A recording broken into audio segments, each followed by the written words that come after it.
지금 예수님의 7가지 자기선언에 대하여 살펴보고 있습니다. 오늘 그 마지막 시간이에요. 예수님이 당신을 이렇게 선포하십니다.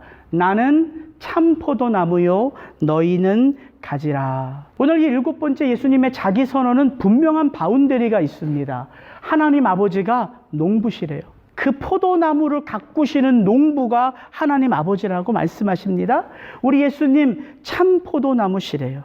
그리고 우리들 한 분 한 분들은 그 포도나무에 붙어 있는 가지라고 말씀하고 있습니다. 오늘 이 비유 속에는요, 포도나무 주인 되신 하나님 아버지의 모습이 잘 그려져 있습니다. 여러분, 척박한 땅을 일구어 비로소 포도나무를 심는 이 농부의 마음이 어떨지 여러분, 우리는 충분히 짐작하죠. 뒷마당에 팜 뿌리를 심어도 처음에 제가 매일 나가보고 매일 물 주게 되더라고요. 그리고 그 자라가는 게 마냥 신기하더라고요. 이게 생명의 능력이구나. 진짜 물만 주니까 자라는구나. 전부는 모르지만 그 떨리는 마음은 충분히 이해가 됩니다. 포도나무에 풍성한 열매를 기대하시는 아버지의 소망이고 바람인 것이지요. 십자가를 지시기 그 마지막 때를 예수님 보내시면서 불안과 염려 속에 있는 제자들을 향하여 예수님은 심오한 메시지를 던지신 게 아닙니다. 얼어붙은 그들의 마음을 당신의 손으로 터치하여 주셨어요. 상황은 이렇게 어렵지만 나는 죽음의 길로 나아가지만 너희들을 향한 내 사랑은 조금도 요동하지 않는단다. 흔들리지 않아. 그들의 발을 닦아 주셨습니다.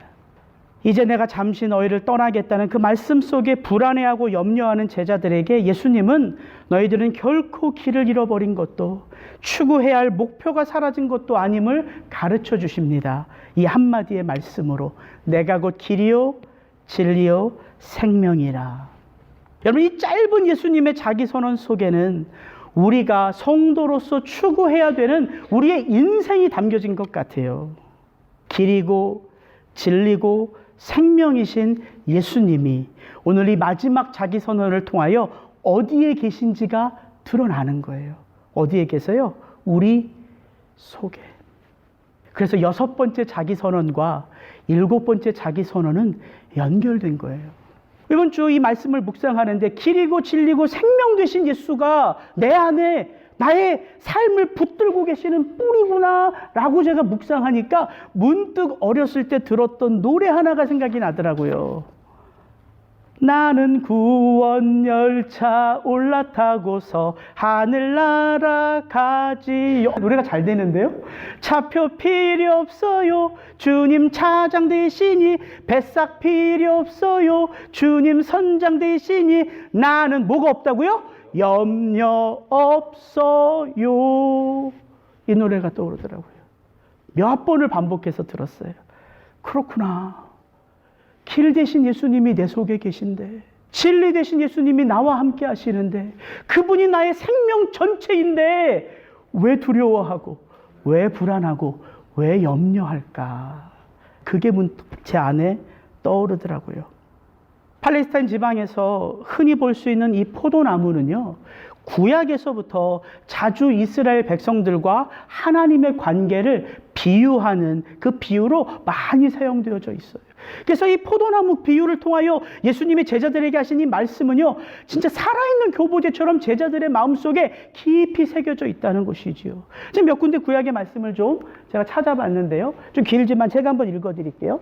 시편 80편에 보면 이렇게 되어 있습니다. 주께서 한 포도나무를 애굽에서 가져다가 열방을 쫓아내시고 이를 심으셨나이다. 주께서 그 앞서 준비하셨으므로 그 뿌리가 깊이 박혀서 땅에 편만하며 그 그늘이 산들을 가리우고 그 가지는 하나님의 백향목 같으며 그 가지가 바닥까지 뻗고 넝쿨이 강까지 미쳤거늘. 이사야서 5장에는 이렇게 되어 있어요.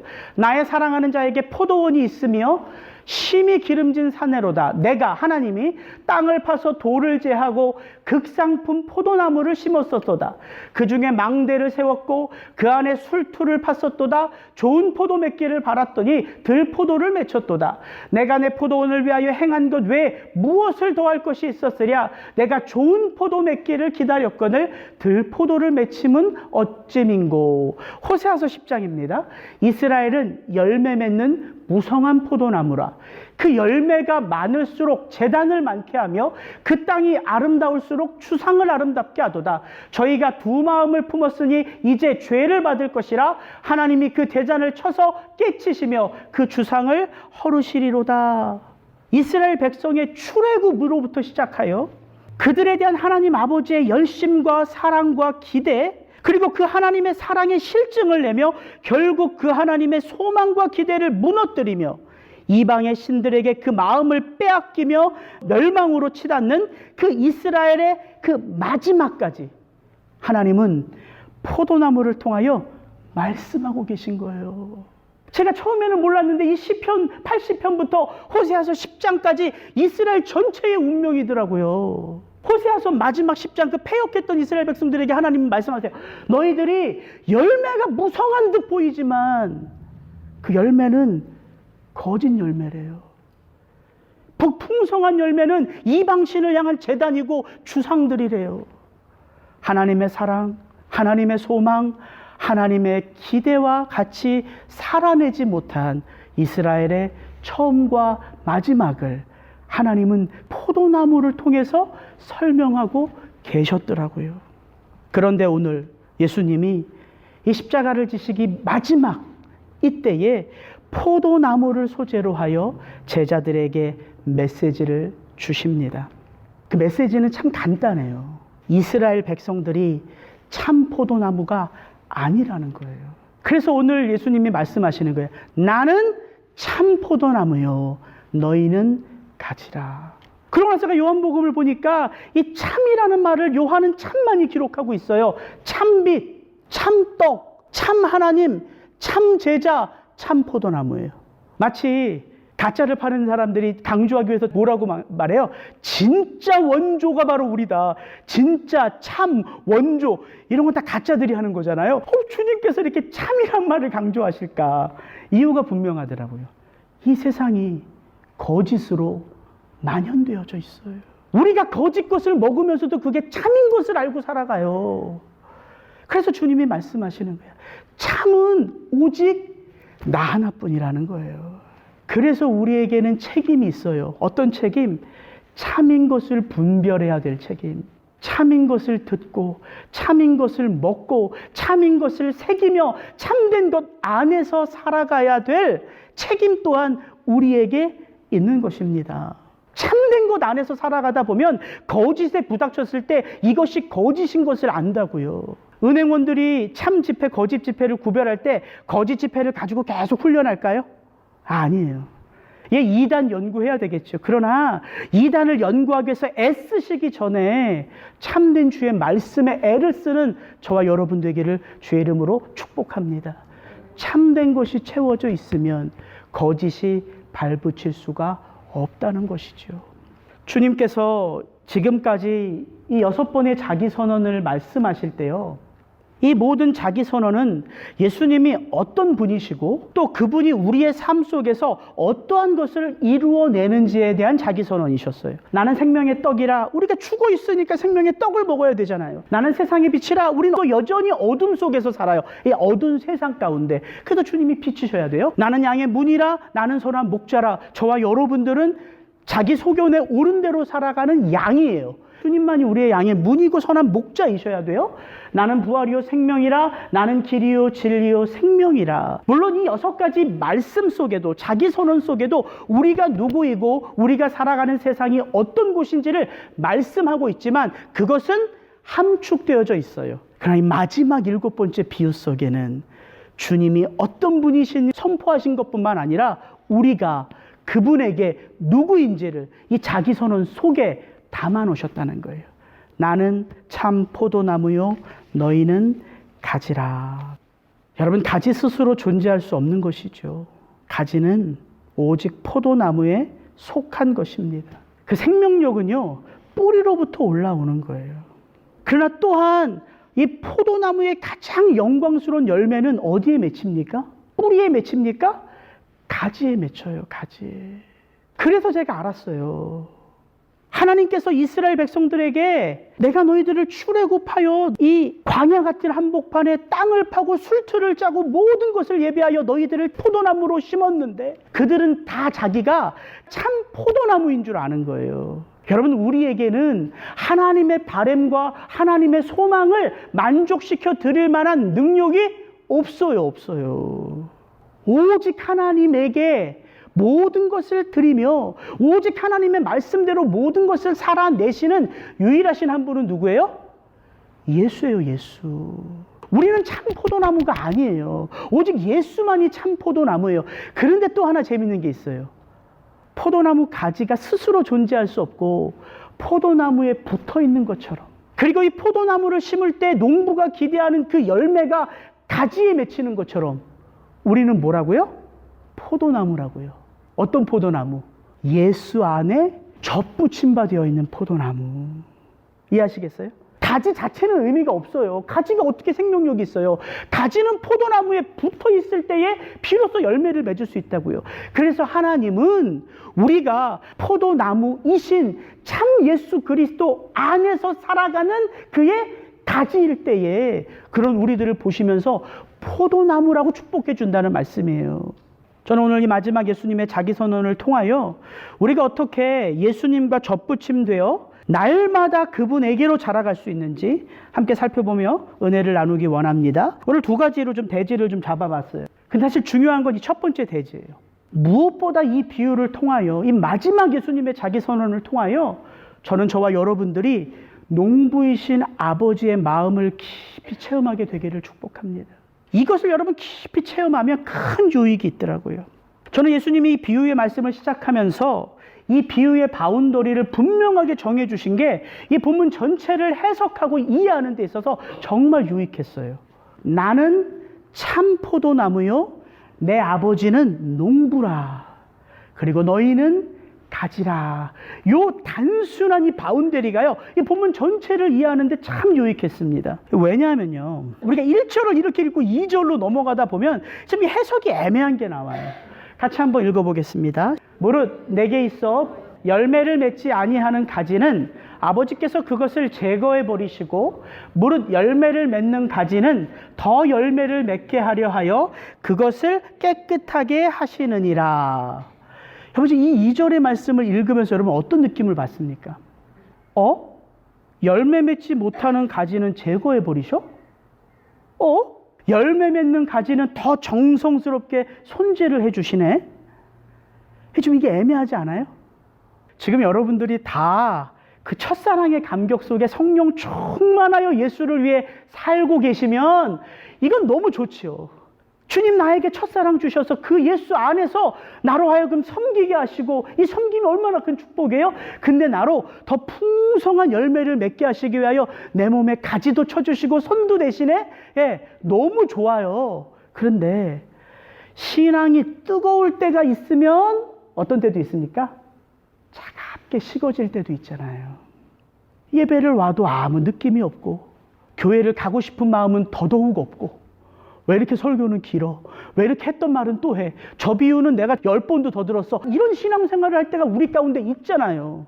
그런 때 이 2절의 말씀은 그런 분들에겐 어떻게 다가올까요? 야, 하나님이 이제 난데없이 협박도 하시네? 너 이딴 식으로 신앙생활 계속하면 내가 착 잘라버릴 거야? 이렇게 들리는 거 아니에요, 이거? 이 본문 말씀은?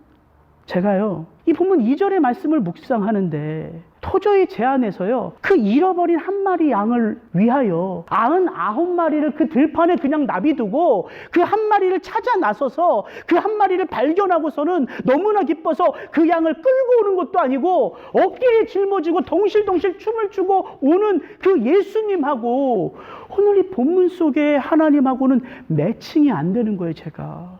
이 매칭이 안 돼요. 그래서요, 많은 설교자들과 또 신학자들이 이 2절에서 제거해 버린다는 헬라어를요, 분석하면서 요즘에 다른 해석을 많이 내놔요. 제거하다, 이 아이로라는 말은요, 사실 제거하다, 잘라내다라는 말보다 훨씬 더 어떻게 많이 쓰이냐면 짊어지다 들어올리다는 거예요. 뱀을 집어 들어올린다. 십자가를 높이 들어 세상 죄를 지고 가는, 자기 십자가를 지고, 이런 표현을 훨씬 더 많이 쓰인다고요, 성경에서. 그래서 제거하다라고 번역을 안 하고 요즘에 어떻게 많이 번역하냐면, 하나님께서 열매 맺지 못하는 가지가 힘이 없어서 저 가지들에게 눌려서 이 밑에 있기 때문에 그 가지들을 이렇게 높이 들어 올린다고 해석해요. 햇빛을 볼 수 있도록 가지를 들어 올리세요. 그러니까 열매 맺지 못하는 가지를 하나님께서 높이 들어 올려 주셔서 열매 맺을 수 있도록 한다고요. 이게 요즘 많이 해석하는 해석이에요. 근데 문제는 이 해석이 참 듣기는 너무 좋은데, 요한복음에서 24번 쓰였는데 이 요한복음에서는 들어 올리다보다 제거하다를 더 많이 썼다는 거예요. 그리고 이게 번역마다 달라요. 요한복음 1장 29절에 보면요, 영어 성경과 한글 성경의 번역이 달라요. 똑같은 구절인데, 이튿날 요한이 예수께서 자기에게 나아오심을 보고 가로되 보라, 세상 죄를 지고 가는 하나님의 어린 양이로다. 이거 훨씬 익숙하죠. 세상 죄를 지고 가는 하나님의 어린 양이다. 이 말씀이 우리에게 익숙해요. 왜? 개역 개정 개역 한글이 저렇게 번역했기 때문에. 근데 대부분의 영어 성경은 저 부분을 어떻게 번역하냐면, Look, the Lamb of God who takes away the sin of the world이에요. 뭐예요? 세상의 죄를 제거하시는 하나님의 어린 양이라고 해석해요. 우리에게 익숙한 해석인데 영어 성경은 전혀 다르게 해석한다고요. 어떻게 설교하는 게 맞아요? 하나님은 가차없이 제거하는 게 맞습니까? 아니면 긍휼과 자비를 베풀어서 들어 올리는 게 맞습니까? 제가 한참을 묵상했는데 중요하지 않아요. 왜 중요하지 않냐면 아버지의 마음을 알면 중요하지 않아요. 그래서 15장 1절이 저는 너무나 유익하더라고요.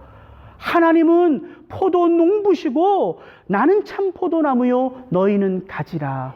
아버지가 누구예요? 농부예요. 농부. 이 포도나무의 열매를 많이 맺는 것을 기대하시는 분이 누구세요? 하나님 아버지세요. 하나님 아버지가 가지도 치시고, 하나님 아버지가 젖부침도 하시고, 하나님 아버지가 들어올리기도 하시고, 하나님 아버지가 불쏘시개를 불 가운데 던지기도 하시고, 모든 게 하나님 아버지가 주인이에요. 포도나무의 열매를 많이 맺으면 누가 영광을 받는다고 오늘 예수님이 말씀하실까요? 하나님 아버지예요.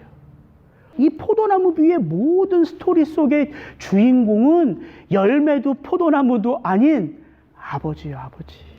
아버지. 그래서 아버지가 어떤 마음을 갖고 있는지를 알면 이 비유는 다 해석된 거예요. 우리 아버지가 저와 여러분들에게 바라는 건 뭘까요? 열매 맺는 거예요. 우리가 풍성한 열매를 맺는 거예요. 왜? 우리가 풍성한 열매를 맺으면 누가 기뻐해요? 아버지가 기뻐해요. 그게 아버지의 영광이에요. 그렇게 보니까 지난주 제가 설교했던 것과 이게 똑같이 연결되더라고요. 지난주에 제가 예수님이 나는 길이요 진리요 생명이라 말씀하시면서, 예수님은 길만 되시고 생명만 되시고 진리만 되신 게 아니라 예수님은 건축자들의 버린 돌도 되시고 우리를 위하여 여호와의 평생 종으로도 사시고 흠모할 것이 하나도 없으시고, 예수님은 우리의 모든 죄를 질고 죽는 하나님의 어린 양도 되시고, 이 모든 비유는 비유 하나하나가 중요한 게 아니라 우리의 구원을 위해서 예수님은 모든 것이 될 수 있고 모든 것을 할 수 있다는 거예요. 똑같은 거예요, 이 비유도. 우리가 열매 맺기 위하여 하나님은 모든 것을 하실 수 있어요. 목적은 우리가 열매 맺음이 하나님에게는 영광인 거예요. 그러나 하나님의 열매는 뭘까요? 저와 여러분들이 이 땅에서 믿음의 생활을 잘해서 풍성한 열매를 맺어요. 그 열매가 하나님께는 영광이기 때문에. 그런데 하나님은 우리를 보실 때 하나님의 열매는 뭘까요? 먼저는 우리예요. 우리가 맺는 어떠한 업적이 아니라 하나님의 열매는 먼저는 저와 여러분들이라고요. 저와 여러분들이 하나님의 열매이시기 때문에 우리가 맺는 수많은 열매들을 하나님은 영광으로 받으시는 거예요. 하나님 아버지의 열매가 바로 저와 여러분들입니다. 그게 하나님이 이 땅을 창조하신 목적이고요. 그게 우리를 하나님의 형상대로 빚으신 목적이고요. 그게 죄악으로 만연된 이 땅 가운데 죄 있는 육신의 모양으로 이 땅에 예수님이 들어오신 목적이에요. 이유는 하나예요. 저와 여러분 때문에. 그렇다면 하나님께서 당신의 열매인 우리가 얼마나 연약한지, 얼마나 부족한지를 아시는데 그 하나님께서 다만 우리의 열심, 우리의 노력에 빗대어서 열매가 맺어지도록 하나님이 우리를 방관하실까요? 아니에요. 이 포도나무 비유는 노력하고 열심을 내서 열매를 풍성하게 맺어라의 목적이 있는 게 아니에요. 우리가 어떤 존재인지를 드러내는 거예요. 여러분, 성경에요, 이사야서 9장 7절 말씀입니다. 그 정사와 평강의 더함이 무궁하며 또 다윗의 위에 앉아서 그 나라를 굳게 세우고 자금 이후 영원토록 공평과 정의로 그것을 보존하실 것이라. 만군의 여호와의 열심히 이를 이루시리라. 남유다가 패역할 때 이사야 선지자를 통하여서 그 패역한 남유다 백성들에게 하나님이 메시지를 선포하면서 너희들 왜 이렇게 패역해? 열심을 내서 선하게 살아야지, 열심을 내서 말씀을 지켜야지, 이를 악물고 말씀을 지켜내야지, 지금 이렇게 말씀하시는 거예요? 아니에요. 그 패역한 그 땅 가운데 이제 누가 도래할 거다? 한 아기가 도래할 거다. 그 아기가 메시아다. 예수 그리스도. 메시아를 통해서 무엇이 이 땅을 공평과 정의로 이끌어갈 거다? 만군의 여호와의 열심이에요. 스가랴서의 말씀에는요, 이스라엘 백성들이 포로로 잡혀갔다가 그 바벨론에서 포로를 풀어줘서 다시 예루살렘에 돌아와서 성전을 재건해요. 하나님이 너희들 열심을 내어 성전을 재건해야 돼. 왜 이렇게 열심을 안 내? 이렇게 말씀하지 않으셨어요. 그 성전 재건의 키가 어디에 있다고요? 이는 너희들의 힘으로 되지 아니하고 능으로 되지 아니하고 오직 나의 영으로 되느니라. 이게 성경 전체를 뚫고 있는 메시지예요. 가지가 노력해서 열매를 맺는 게 아니에요. 다은이 주은이가요, 노력해서 자라는 게 아니에요. 걔네들은요, 그냥 아빠 엄마 집에 살면 자라게 되어 있어요. 저희가 굶기지 않는 이상은 잘 먹고 잘 쉬게 하고 저희가 잘 놀게 하면 다은이 주은이는 상상할 수 없이 빠른 속도로 부쩍부쩍 자라가요. 가지가 노력해서 열매 맺지 않습니다. 포도나무에 붙어 있으면 열매를 맺는 거예요. 그래서 이 비유 속에는 놀라운 비밀 하나가 있습니다. 자, 요한복음 15장 전체를 계속 반복해서 읽어보는데요, 아버지가 하시는 일은 드러나요. 하나님 아버지가 가지도 치고 접붙임도 하고 잘라내 버리기도 하고 불쏘시개 넣기도 하고. 근데 전혀 드러나지 않는 한 분이 계세요. 누굴까요? 예수예요. 이 포도나무 비유에는요, 예수님이 전혀 드러나지 않아요. 좀 이상하지 않아요? 저는 진짜 그러네. 그럼 본문을 계속 반복해서 보는데 예수님이 드러나지 않는 이유가 있더라고요. 예수님은 포도나무세요. 더 정확하게 말하면 보이지 않는 뿌리로요, 우리를 붙들고 계세요. 가지가요, 뿌리가 붙들어주지 않으면 온전할 수 없잖아요. 뿌리가 그 가지를 잘 붙들고 있고 수액을 잘 공급해주고 이렇게 잘 공급해줄 때 그 가지 속에서 열매가 풍성하게 자라는 거잖아요. 그래서 예수 그리스도가 포도나무라는 게 저는 너무나 분명하게 이해가 되더라고요. 그럼 예수님은요, 하나님의 말씀이 떨어질 때 고민이 없어요. 우리는 고민이 좀 있잖아요, 솔직히. 하나님, 이거 내 건데 이걸 바치라뇨. 하나님, 이거 내 건데 누구에게 주라뇨. 우리 고민이 있잖아요. 우리는 그런 모든 것들을 프로세스할 때 우리는 뭐가 있어요? 생각이 있잖아요. 이게 내가 유익할까 좋을까? 내가 섬기고 내 섬김을 받는 이 교회나 이 다른 사람들이 감사를 표현할까 못할까? 이런 것들이 우리에게 있어요. 그런데 유일하게 없는 한 분이 있어요. 예수예요. 예수님은 하나님의 명령에 노가 없어요. 노할까 예스할까 없어요. 예수님은 무조건 예입니다. 제가 정확하게 이 말씀이 떠올랐어요. 하나님은 미쁘시니라. 너희 가운데 전파된 하나님의 아들 예수 그리스도는 예하고 아니라함이 되지 아니하였으니 저에게는 예만 되었느니라. 하나님의 약속은 얼마든지 그리스도 안에서 예가 되니 그런즉 그로 말미암아 우리가 아멘하여 하나님께 영광을 돌리게 되느니라. 예수님에게는 노가 없어요. 예수님은 무조건 예스예요. 근데 예수님이 무조건 예스함으로 하나님께 영광을 돌리는 건 누구예요? 예수예요, 우리예요? 우리예요. 그런즉 그로 말미암아 우리가 아멘하여 하나님께 영광을 돌리게 되느니라. 하나님이 우리에게 가장 큰 선물을 주셨어요. 누구예요? 예수 그리스도예요. 언제나 하나님께 예스만 하는 그 예수를 우리에게 선물로 주셔서 그 예수가 우리를 딱 붙들고 계세요. 그분이 딱 붙들고 계세요. 우리는 때때로 예스하기도 하지만 우린 때때로 노하기도 하고요. 우리는 하나님에게 순종하기도 하지만 우린 때때로 불순종하기도 해요. 그러나 그렇게 살아가는 이 불완전한 세상 가운데, 그렇게 살아가는 이 불안한 상황 속에 누구는 요동하지 않고 하나님에게 예스만 해요? 예수. 근데 그 예수 대신 하나님이 누구를 붙들고 계세요?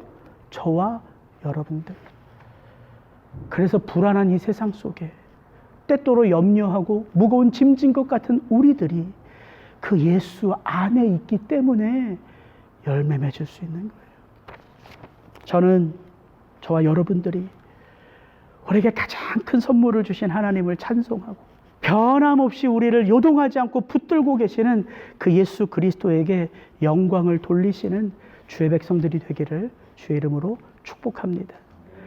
이 예수님, 이 아버지의 마음만 이해하시면 오늘 이 본문은 쉽게 해석됩니다. 아버지의 마음이 이해되면, 여러분 신앙이라는 게 뭐예요? 이 아버지의 마음을 이해하는 거예요.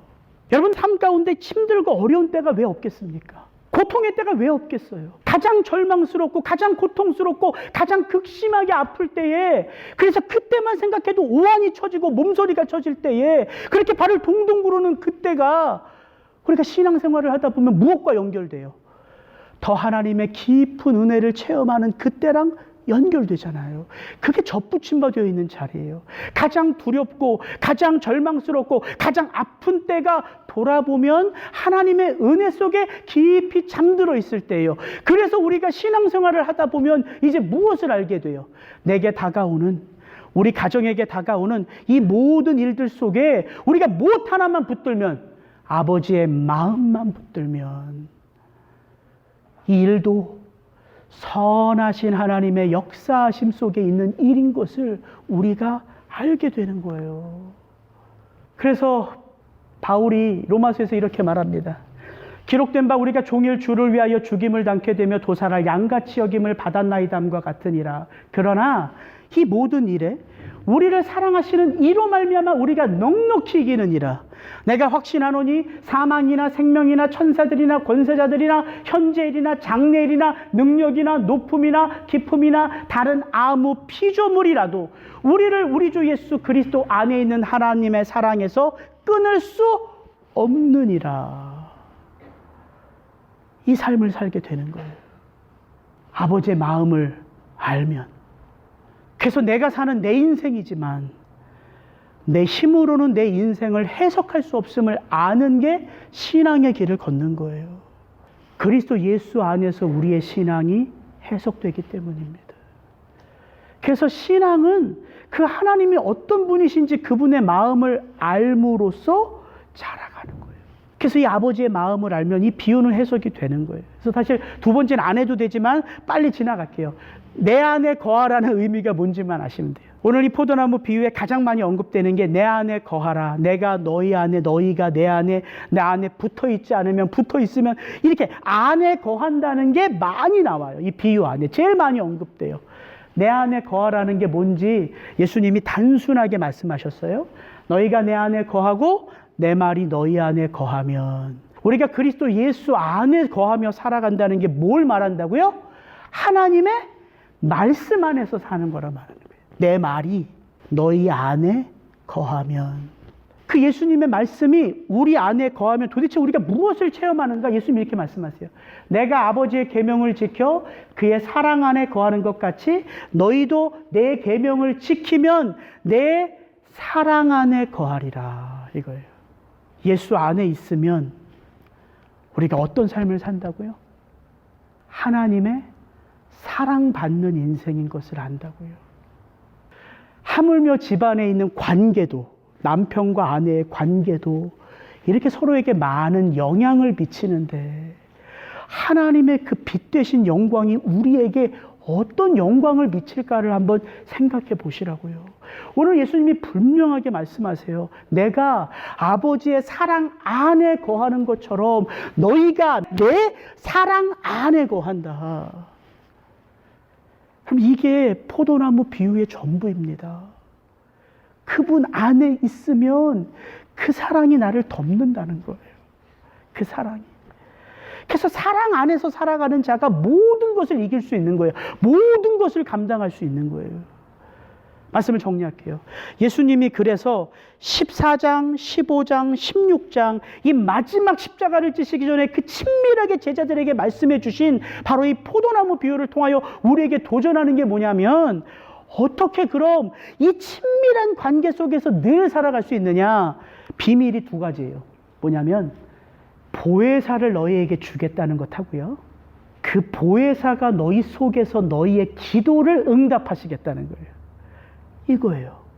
언제 예수님이 제자들에게 구하라, 기도하라 이거 말씀하신 적 많지 않잖아요. 물론 주기도문을 통해서 너희들 이렇게 기도하라고 말씀하셨어요. 그러나 본격적으로 예수님이 그 기도한 대로 다 응답받을 거다 어디에서 말씀하셨냐면 바로 이 포도나무 비유를 통해서 말씀하셨어요. 요한복음 16장 24절입니다. 지금까지는 너희가 내 이름으로 아무것도 구하지 아니하였으나 어떻게 하라고요? 구하라 그리하면 받으리니 너희 기쁨이 충만하리라. 우리가 예수님께 기도하는 유익이 뭐냐면 요한복음 14장 보세요. 내가 진실로 진실로 너희에게 이르노니 나를 믿는 자는 나의 하는 일을 저도 할 것이요 또한 이보다 큰 것도 하리니 이는 내가 아버지께로 감이니라. 지난주에 제가 말씀드렸잖아요. 아버지께 예수님이 감으로 말미암아 얻는 유익, 보혜사를 주시고 살처소를 예비하시고 기도하는 대로 모든 것을 이루시고 그 얘기하시는 거예요. 너희가 내 이름으로 무엇을 구하든지 내가 시행하리니 이는 아버지로 하여금 아들을 인하여 영광을 얻으시게 하려 함이라. 여기에 기도에 아주 중요한 포인트가 나옵니다. 십자가를 지시기 전에 보혜사를 선물로 주시면서 왜 그분이 십자가에서 죽고 부활하시고 아버지께 승천해야지만 보혜사가 오거든요. 그 보혜사가 오면 비로소 너희가 기도하라. 근데 그 기도가요 우리의 소원을 위해서 기도하라는 게 아니에요. 우리의 뜻을 이루어 달라기 위하여 기도하라는 게 아니에요. 왜? 보혜사는 뭐라고 말씀하세요? 보혜사 저는 진리의 영이라. 우리 예수님이 뭐라고요? 진리라고요. 보혜사는 진리의 영이에요. 진리 되신 예수님을 우리 속에 깨닫게 하고 기억나게 하고 적용케 하는 게 보혜사예요. 그렇다면 우리가 기도하는 것도 그 성령 안에서 기도할 때 우리의 기도는 어떤 기도가 돼요? 하나님의 뜻을 이루는 기도가 된다고요. 이게 기도의 키예요. 우리의 소원과 만족을 위한 것이 아니라 그게 기도의 전부가 아니라 그런 기도도 있지요. 그러나 우리의 기도의 핵심은 뭐냐면 비로소 저와 여러분들이 하나님의 뜻을 이루는 이 땅에 하나님의 빛으로 열매로 살아가는 능력이 주어진다고요. 왜? 성령 안에서 그 진리 되신 예수를 깨닫고 진리 되신 말씀을 우리에게 적용하기 위하여 우리가 기도하는 존재로 바뀌기 때문이에요. 그래서 이 요한복음 15장의 포도나무 비유는요, 열매와 기도가 이렇게 묶여져 있어요. 어떻게 열매를 맺는다고요? 구할 때 맺는다고요, 구할 때. 그러면 놀라운 게 하나 있죠. 저와 여러분들이 지금은 언제든지 기도해요. 언제든지. 불안하고 염려할 때에도, 두려울 때에도 언제든지 기도해요. 저는 근데 그게 이 말씀을 준비하면서 내가 아버지께 기도하는 존재라는 게 얼마나 큰 축복인지 비로소 알겠더라고요. 이 말씀을 통해서. 응답돼서 축복이 아니라 응답돼서 하나님의 놀라운 역사가 있는 게 아니라 기도 없이 살아가던 내가 아버지 이렇게 기도하는 존재로 바뀌어 있어요. 무엇을 말하는 거예요? 우리가 누구 안에 있다고요? 그리스도 예수 안에 있다고요. 뭐가 그것을 증거해요? 우리의 기도가 아버지. 최근에는 토요일날 이 교회에서 말씀을 준비하고 이제 기도하고 가요. 아침에 일찍 와서 오후 내내 여기서 이제 말씀 준비하고 집에 가기 전에 이 자리에 이렇게 앉아가지고 기도하거든요. 그 자리에 가만히 가서 앉아 있으면 아버지의 마음이 흘러 들어오는 거예요, 우리 속에. 내가 어떻게 살아야 되고, 내가 어떻게 처신해야 되고, 내가 어떻게 행동해야 되고. 왜? 그분이 나를 붙들고 있는 뿌리기 때문에 그분에게서부터 이렇게 올라오는 거예요. 채워지는 거예요. 여러분, 이게 기도입니다. 저는 지금 낙심 가운데 있는 분들이, 어려움 가운데 있는 분들이 이 아버지의 마음과 내가 지금 기도하는 자구나, 이 한 가지만 여러분 마음속에 생각할 때에도 큰 축복이 여러분을 덮고 계심을 아셨으면 좋겠어요. 하나님 아빠, 아버지, 주님이 우리를 붙들고 계세요. 지금 내가 그분 안에서 살아가고 있어요. 그럼 거기 안에 역사가 나타나는 것입니다. 같이 기도하겠습니다.